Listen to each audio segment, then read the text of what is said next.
नमस्कार साथियों, आज देश जी के ट्रिक में आप सभी का स्वागत है। दोस्तों, इस वीडियो में मैं आपके रेलवे आरपीएफ कांस्टेबल एग्जाम्स के लिए जीके जीएस का टॉप 50 महत्वपूर्ण प्रश्नों को कराने वाला हूं, जो कि आपके एग्जाम्स के लिए काफी ज्यादा महत्वपूर्ण रहने वाला है।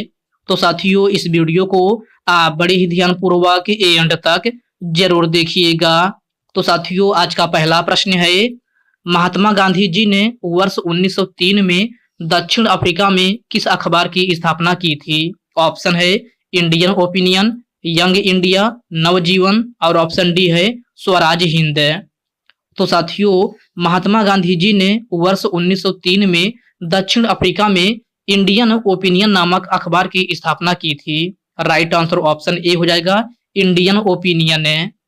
नेक्स्ट क्वेश्चन है, अंचार झील निम्नलिखित में से किस भारतीय राज्य में स्थित है? इसका ऑप्शन है बिहार, मेघालय, त्रिपुरा या फिर ऑप्शन डी है जम्मू कश्मीर।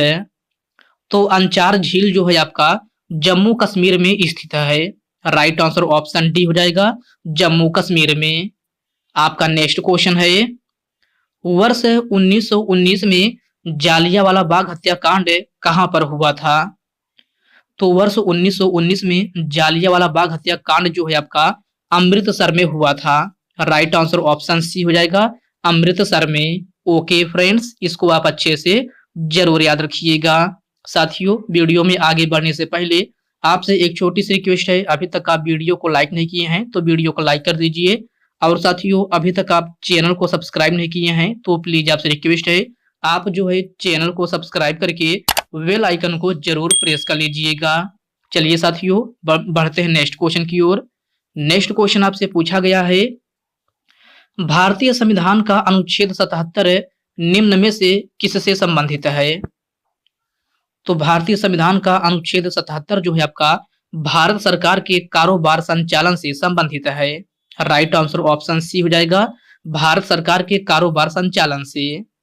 अगला प्रश्न है, नेल्लापट्टू पश्चिमी बिहार भारत के किस राज्य में स्थित है? ऑप्शन दिया गया है हरियाणा, राजस्थान, गुजरात या फिर आंध्र प्रदेश। तो नेल्लापट्टू पश्चिमी बिहार जो है आपका आंध्र प्रदेश में स्थित है। प्रश्न नंबर 5 का राइट आंसर ऑप्शन डी हो जाएगा। किस युद्ध के कारण विजयनगर साम्राज्य का पतन हुआ? तो सभी प्यारे साथी इसका आंसर बताएंगे कि किस युद्ध के कारण विजयनगर साम्राज्य का पतन हुआ। तो आपका राइट आंसर ऑप्शन है सी हो जाएगा, तालीकोटा का युद्ध है। ओके फ्रेंड्स, क्लियर है। चलिए बढ़ते हैं नेक्स्ट क्वेश्चन की ओर। नेक्स्ट क्वेश्चन आपसे पूछा गया है, निम्नलिखित में से कौन राष्ट्रीय आय समिति के अध्यक्ष थे? तो राष्ट्रीय आय समिति के अध्यक्ष कौन थे? तो यह आपका पीसी मोहलनोबिस थे। प्रश्न नंबर 7 का राइट आंसर ऑप्शन ए हो जाएगा। भारत में मानसून की अवधि कितनी होती है? तो आपको बताना है कि भारत में मानसून की अवधि कितनी होती है। तो आपका राइट आंसर ऑप्शन है डी हो जाएगा, 100 से 120 दिन। ओके फ्रेंड्स, इसको आप अच्छे से जरूर याद रखिएगा। आपसे पूछा जाए कि भारत में मानसून की अवधि कितनी होती है, तो यह आपका 100 से 120 दिन होती है। अगला प्रश्न है, वल्लभी जो प्राचीन भारत का एक शहर था, 5वीं से 8वीं शताब्दी तक किस राजवंश की राजधानी थी? तो क्वेश्चन को ध्यान से पढ़िएगा। इसमें आपसे पूछा जा रहा है कि वल्लभी जो प्राचीन भारत का एक शहर था, 5वीं से 8वीं शताब्दी तक किस राजवंश की राजधानी थी? तो आपका राइट आंसर ऑप्शन बी हो जाएगा, मैत्रक वंश। अगला प्रश्न है, भारत चीन सीमा को कितने सेक्टरों में बांटा गया है? तो भारत चीन सीमा को कितने सेक्टरों में बांटा गया है? तो यह आपका 3 सेक्टरों में बांटा गया है। प्रश्न नंबर 10 का राइट आंसर ऑप्शन डी हो जाएगा। The God of small thing पुस्तक के लेखक या लेखिका कौन है? तो आपको बताना है the God of small thing पुस्तक के लेखक या लेखिका कौन है। तो यह आपका अरुंधति राय हैं। कौन? अरुंधति राय। प्रश्न नंबर 11 का राइट आंसर ऑप्शन डी हो जाएगा। वाइड एंगल नामक पुस्तक के लेखक कौन हैं? तो वाइड एंगल नामक पुस्तक के लेखक कौन हैं? अरुंधति राय, अनिल कुंबले, रस्किन बॉन्ड या फिर ऑप्शन डी है इनमें से कोई नहीं। तो प्यारे साथियों, वाइड एंगल नामक पुस्तक के लेखक जो हैं आपका अनिल कुंबले हैं। राइट आंसर ऑप्शन बी हो जाएगा, अनिल कुंबले। प्रधानमंत्री कौशल विकास योजना की शुरुआत कब हुई थी? 2015 में, 2014 में, 2016 या फिर 2018 में? तो प्रधानमंत्री कौशल विकास योजना की शुरुआत जो है आपका ये है 2015 ईस्वी में हुई थी। प्रश्न नंबर 13 का राइट आंसर ऑप्शन ए हो जाएगा 2015 में। आपसे डेट पूछा जाए तो याद रखिएगा 15 जुलाई। कब? 15 जुलाई 2015 ईस्वी में जो है आपका प्रधानमंत्री कौशल विकास योजना की शुरुआत हुई थी। अगला प्रश्न है, शोभना नारायण का संबंध है किस शास्त्रीय लोक नृत्य शैली से है? कुचिपुड़ी, भरतनाट्यम, कथक या फिर कथकली? तो शोभना नारायण का संबंध जो है कथक शास्त्रीय लोक नृत्य शैली से है। राइट आंसर ऑप्शन सी हो जाएगा। साथियों, कथक किस राज्य की प्रमुख शास्त्रीय लोक नृत्य शैली है? तो यह आपका यूपी का है। कुचिपुड़ी पूछा जाए और यह आपके एग्जाम में अक्सर पूछा जाता है कि कुचिपुड़ी किस राज्य की प्रसिद्ध शास्त्रीय लोक नृत्य शैली है? तो यह आपका आंध्र प्रदेश की है। कहाँ की? आंध्र प्रदेश की। वही आपसे भरतनाट्यम की बात की जाए तो भरतनाट्यम आपका तमिलनाडु का है और कथकली की बात की जाए तो यह आपका केरल राज्य का है। कहाँ का? केरल राज्य का। तो इन पॉइंट को आप अच्छे से जरूर याद रखिएगा। कंदारिया महादेव मंदिर निम्न में से किस वंश से संबंधित है? चंदेल वंश, मुगल वंश, राष्ट्रकूट वंश या फिर ऑप्शन डी है इनमें से कोई नहीं। तो कंदारिया महादेव मंदिर जो है आपका चंदेल वंश से संबंधित है। राइट आंसर ऑप्शन ए हो जाएगा, चंदेल वंश। प्रसिद्ध उपन्यास दुर्गेश नंदिनी निम्नलिखित में से किसने लिखा था? तो यह आपका बंकिम चंद्र चटर्जी के द्वारा लिखा गया था। राइट आंसर ऑप्शन बी हो जाएगा। निम्न में से सबसे बड़ा लैंडलॉक बंदरगाह कौन सा है? तो क्वेश्चन को ध्यान से पढ़िएगा। इसमें आपसे पूछा जा रहा है कि निम्न में से सबसे बड़ा लैंडलॉक बंदरगाह कौन सा है? तो यह आपका विशाखापट्टनम है। प्रश्न नंबर 17 का राइट आंसर ऑप्शन बी हो जाएगा, विशाखापट्टनम। ओके फ्रेंड्स, क्लियर है। चलिए बढ़ते हैं नेक्स्ट क्वेश्चन की ओर। नेक्स्ट क्वेश्चन आपसे पूछा गया है, वर्ष 2021 का आईसीसी T20 विश्व कप किसने जीता है? ऑस्ट्रेलिया, भारत, इंग्लैंड या फिर पाकिस्तान? तो वर्ष 2021 का आईसीसी T20 विश्व कप जो है आपका ऑस्ट्रेलिया ने जीता था। राइट आंसर ऑप्शन ए हो जाएगा, ऑस्ट्रेलिया। गौतम बुद्ध को ज्ञान की प्राप्ति कहाँ हुई थी? तो गौतम बुद्ध को ज्ञान की प्राप्ति कहाँ हुई थी? तो आपका राइट आंसर ऑप्शन सी हो जाएगा, बोध गया में। निम्न में से कौन सी भाषा आष्ट्रिक समूह से संबंधित है? तो इस क्वेश्चन में आपसे पूछा जा रहा है कि निम्न में से कौन सी भाषा है जो आष्ट्रिक समूह से संबंधित है? तो यह आपका खासी है। प्रश्न नंबर 20 का राइट आंसर ऑप्शन ए बन जाएगा। हिंदी को राजकीय भाषा कब घोषित किया गया? तो हिंदी को राजकीय भाषा कब घोषित किया गया था? तो यह आपका 26 जनवरी 1965 ईस्वी में घोषित किया गया था। राइट आंसर ऑप्शन बी हो जाएगा, 26 जनवरी 1965 है। ओके फ्रेंड्स, इसको आप अच्छे से जरूर याद रखिएगा। स्वतंत्र भारत के प्रथम लोकसभा अध्यक्ष कौन थे? तो स्वतंत्र भारत के प्रथम लोकसभा अध्यक्ष जीबी मावलंकर थे। प्रश्न नंबर 22 का राइट आंसर ऑप्शन ए हो जाएगा, जीबी मावलंकर। यूरोप की सबसे लंबी नदी कौन सी है? तो यूरोप की सबसे लंबी नदी कौन सी है? तो यह आपका वोल्गा नदी है। प्रश्न नंबर 23 का राइट आंसर ऑप्शन सी हो जाएगा, वोल्गा नदी। ओके फ्रेंड्स, नेक्स्ट क्वेश्चन है, सहारा मरुस्थल निम्न में से किस महाद्वीप में स्थित है? एशिया महाद्वीप, यूरोप महाद्वीप, अफ्रीका महाद्वीप या फिर ऑप्शन डी है इनमें से कोई नहीं। तो आपसे पूछा जा रहा है कि सहारा मरुस्थल किस महाद्वीप में स्थित है, तो यह आपका अफ्रीका महाद्वीप में स्थित है। प्रश्न नंबर 24 का राइट आंसर ऑप्शन सी हो जाएगा, अफ्रीका महाद्वीप। कांगेर घाटी राष्ट्रीय वन किस भारतीय राज्य में अवस्थित है? तो कांगेर घाटी राष्ट्रीय वन किस भारतीय राज्य में अवस्थित है? कर्नाटक, हिमाचल प्रदेश, हरियाणा या फिर छत्तीसगढ़ है। तो आपका राइट आंसर ऑप्शन डी हो जाएगा, छत्तीसगढ़ है। कांगेर घाटी वन राष्ट्रीय वन जो है आपका छत्तीसगढ़ में अवस्थित है, तो इसको आप अच्छे से जरूर याद रखिएगा। आपका नेक्स्ट क्वेश्चन है, कान्हा राष्ट्रीय पार्क निम्न में से किस राज्य में स्थित है? मध्य प्रदेश, जम्मू कश्मीर, केरल या फिर राजस्थान। तो कान्हा राष्ट्रीय पार्क जो है आपका मध्य प्रदेश में स्थित है। राइट आंसर ऑप्शन ए हो जाएगा, मध्य प्रदेश में। निम्न में से मौलिक अधिकारों का निलंबन कौन कर सकता है? तो इस क्वेश्चन में आपसे पूछा जा रहा है कि मौलिक अधिकारों का निलंबन कौन कर सकता है? तो मौलिक अधिकारों का निलंबन जो है आपका राष्ट्रपति कर सकता है।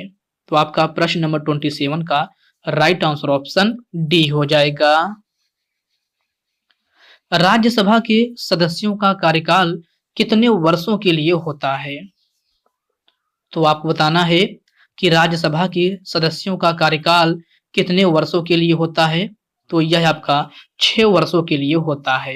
राइट आंसर ऑप्शन बी हो जाएगा, 6 वर्षों के लिए। ओके फ्रेंड्स, क्लियर है, आपको कंफ्यूज नहीं होना है। यह आपसे राज्यसभा के सदस्यों का कार्यकाल पूछ रहा है, तो राज्यसभा के सदस्यों का कार्यकाल जो है आपका 6 वर्षों के लिए होता है। अगला प्रश्न है, मंत्रिमंडल की बैठक की अध्यक्षता निम्न में से कौन करता है? राष्ट्रपति, उपराष्ट्रपति, लोकसभा अध्यक्ष या फिर प्रधानमंत्री। तो मंत्रिमंडल की बैठक की अध्यक्षता जो है आपका प्रधानमंत्री करता है। राइट आंसर ऑप्शन डी हो जाएगा, प्रधानमंत्री।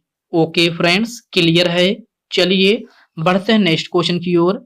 नेक्स्ट क्वेश्चन आपसे पूछा गया है, भारत का प्रथम राष्ट्रीय उद्यान कौन सा है? तो भारत का राष्ट्रीय उद्यान कौन सा है, वो भी प्रथम आपसे पूछ रहा है। तो यह आपका कार्बेट राष्ट्रीय पार्क है। प्रश्न नंबर 30 का राइट आंसर ऑप्शन ए हो जाएगा, कार्बेट राष्ट्रीय पार्क है। अगला प्रश्न है, silent valley national park Bharat के किस राज्य में स्थित है? राजस्थान में, छत्तीसगढ़ में, आंध्र प्रदेश में या फिर केरल में। तो साइलेंट वैली नेशनल पार्क जो है आपका यह केरल राज्य में स्थित है। राइट आंसर ऑप्शन डी हो जाएगा, केरल राज्य में। निम्न में से कौन सा क्रांतिकारी स्वदेश बांधव समिति से जुड़ा हुआ था? तो क्वेश्चन को ध्यान से पढ़िएगा। इसमें आपसे पूछा जा रहा है कि निम्न में से कौन सा क्रांतिकारी स्वदेश बांधव समिति से जुड़ा हुआ था? तो यह आपका अश्विनी कुमार दत्ता था। राइट आंसर ऑप्शन ए हो जाएगा, अश्विनी कुमार दत्ता। ओके फ्रेंड्स, इसको आप अच्छे से जरूर याद रखिएगा। संविधान के किस भाग में संविधान संशोधन का उल्लेख है? भाग 5, भाग 21, भाग 20 या फिर भाग 9। तो संविधान के किस भाग में संविधान संशोधन का उल्लेख है? तो यह आपका भाग 20 है। राइट आंसर ऑप्शन सी हो जाएगा, भाग 20 है। नेक्स्ट क्वेश्चन है, संविधान के किस भाग में नागरिकता का उल्लेख है? तो नागरिकता का उल्लेख भारतीय संविधान के भाग 2 में है। राइट आंसर ऑप्शन ए हो जाएगा, भाग 2 में। ओके फ्रेंड्स, नेक्स्ट क्वेश्चन है, द प्रिंस किसकी रचना है? तो सभी प्यारे साथी इसका आंसर बताएंगे कि द प्रिंस जो है आपका किसकी रचना है? तो यह आपका मैकियावेली की रचना है। किसकी? मैकियावेली की। तो आपका प्रश्न नंबर 35 का राइट आंसर ऑप्शन ए बन जाएगा। इंडिया डिवाइडेड नामक पुस्तक किसने लिखी है? तो आपको बताना है इंडिया डिवाइडेड नामक पुस्तक किसने लिखी है? महात्मा गांधी, जवाहरलाल नेहरू, डॉक्टर राजेंद्र प्रसाद और ऑप्शन डी दिया गया है इनमें से कोई नहीं। तो इंडिया डिवाइडेड डिवाइडेड नामक पुस्तक जो है आपका कौन लिखा है? तो डॉक्टर राजेंद्र प्रसाद के द्वारा लिखी गई है। राइट आंसर ऑप्शन सी हो जाएगा, डॉक्टर राजेंद्र प्रसाद। वांडीवास का युद्ध कब हुआ था? 1764 में, 1754 में, 1756 या फिर 1760 है। तो वांडीवास का युद्ध जो है आपका 1760 ईस्वी में हुआ था। राइट आंसर ऑप्शन डी हो जाएगा, 1760 ईस्वी में। ओके फ्रेंड्स, याद रखना आपसे पूछा जाए कि वांडीवास का युद्ध कब हुआ था, तो वांडीवास का युद्ध जो है आपका 1760 ईस्वी में हुआ था। तो प्रश्न नंबर 37 का राइट आंसर ऑप्शन डी हो जाएगा। निम्न में से किसे मनोविश्लेषण के संस्थापक के रूप में जाना जाता है? तो क्वेश्चन को ध्यान से पढ़िएगा। इसमें आपसे पूछा जा रहा है कि किसे मनोविश्लेषण के संस्थापक के रूप में जाना जाता है? तो आपका राइट आंसर ऑप्शन ए हो जाएगा, Sigmund Freud. Okay friends, clear है। चलिए बढ़ते हैं नेक्स्ट क्वेश्चन की ओर। नेक्स्ट क्वेश्चन आपसे पूछा गया है, लोकप्रिय आदिवासी और पारंपरिक नृत्य ढीमसा किस राज्य की विशेषता मानी जाती है?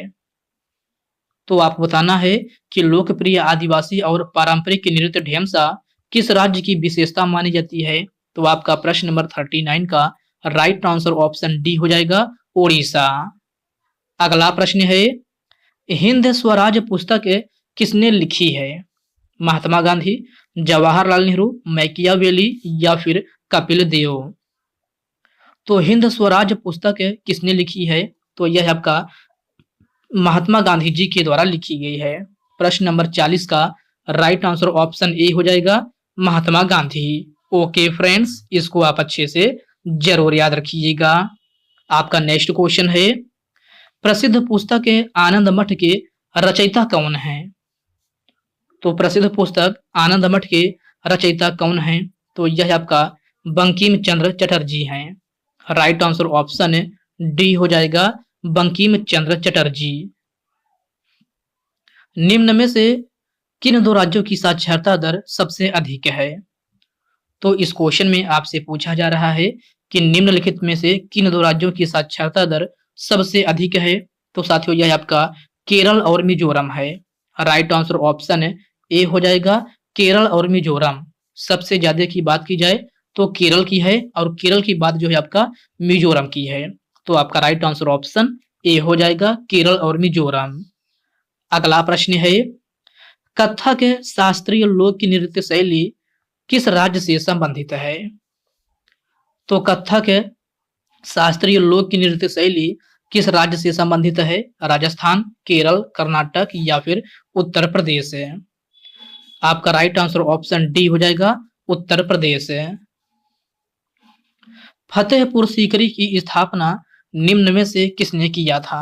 ऑप्शन है अकबर, शाहजहां, अशोक या फिर चंद्रगुप्त मौर्य। तो फतेहपुर सीकरी की स्थापना किसने किया था? तो यह आपका अकबर ने किया था। राइट आंसर ऑप्शन ए हो जाएगा, अकबर। ओके फ्रेंड्स, क्लियर है। चलिए बढ़ते हैं नेक्स्ट क्वेश्चन की ओर। नेक्स्ट क्वेश्चन आपसे पूछा गया है, नीति आयोग की शुरुआत कब हुई थी? 2016 में, 2018 में, 2015 या फिर 2017 में। तो मेरे प्यारे साथियों, नीति आयोग की शुरुआत जो है आपका 2000 कब की गई थी? तो 2015 ईस्वी में की गई थी। राइट आंसर ऑप्शन सी हो जाएगा, 2015 में। डेट पूछा जाए तो याद रखिएगा 1 जनवरी। कब? 1 जनवरी 2015 ईस्वी में जो है आपका नीति आयोग की शुरुआत हुई थी। पीवी सिंधु ने 2022 के राष्ट्रमंडल खेल में कौन सा पदक जीती थी? तो इस क्वेश्चन में आपसे पूछा जा रहा है कि पीवी सिंधु ने 2022 के राष्ट्रमंडल खेल में कौन सा पदक जीती थी? तो यह आपका स्वर्ण पदक जीती थी। तो प्रश्न नंबर 46 का राइट आंसर ऑप्शन सी हो जाएगा, स्वर्ण पदक है। ओके फ्रेंड्स, इसको आप अच्छे से जरूर याद रखिएगा। आपका नेक्स्ट क्वेश्चन है, दिल्ली सल्तनत की पहली महिला शासिका कौन थी? बेगम अख्तर, रजिया सुल्तान, कारवाकी या फिर इनमें से कोई नहीं। तो इसमें आपसे पूछा जा रहा है कि दिल्ली सल्तनत की पहली महिला शासिका कौन थी? तो यह आपका रजिया सुल्तान थी। राइट आंसर ऑप्शन बी हो जाएगा, रजिया सुल्तान। मौलिक कर्तव्य को भारतीय संविधान के भाग 3 में नहीं रखा गया है क्योंकि भाग 3 एक है। तो इसमें आपसे पूछा जा रहा है कि मौलिक कर्तव्य को भारतीय संविधान के भाग 3 में नहीं रखा गया है क्योंकि भाग 3 एक है। तो साथियों भाग 3 जो है आपका यह वाद योग्य है। राइट आंसर ऑप्शन बी हो जाएगा, वाद योग्य। और साथियों भारतीय संविधान के भाग 3 में आपका किसका वर्णन है? तो यह आपका मौलिक अधिकार का वर्णन है। तो इसको आप अच्छे से जरूर याद रखिएगा। बाकी इस क्वेश्चन का राइट आंसर जो है आपका क्या हो जाएगा? बी हो जाएगा, वाद योग्य है। अगला प्रश्न है, चौरी चौरा नामक प्रसिद्ध स्थल कहां पर है? गोरखपुर में, आगरा में, प्रयागराज में या फिर कोलकाता में? तो चौरी चौरा नामक प्रसिद्ध स्थल कहां पर है? ये क्वेश्चन आपके लिए होमवर्क रूप में है। सभी साथी इसका आंसर कमेंट बॉक्स में कमेंट करके जरूर बताएंगे। तो साथियों आज की इस वीडियो में बस इतने ही प्रश्न। तो साथियों यह वीडियो आपको कैसी लगी आप कमेंट बॉक्स में कमेंट करके ये भी अपना फीडबैक जरूर दीजिएगा। और साथियों यह वीडियो आपके लिए थोड़ा भी हेल्पफुल लगा हो तो इस वीडियो को लाइक कर दीजिए, अपने साथियों के साथ शेयर कीजिए। फ्रेंड्स अभी तक आप चैनल को सब्सक्राइब नहीं किए हैं तो आप जो है चैनल को सब्सक्राइब करके बेल आइकन को जरूर प्रेस कर लीजिएगा। तो चलिए साथियों इसी के साथ मिलते हैं किसी नेक्स्ट वीडियो में। तब तक के लिए जय हिंद दोस्तों।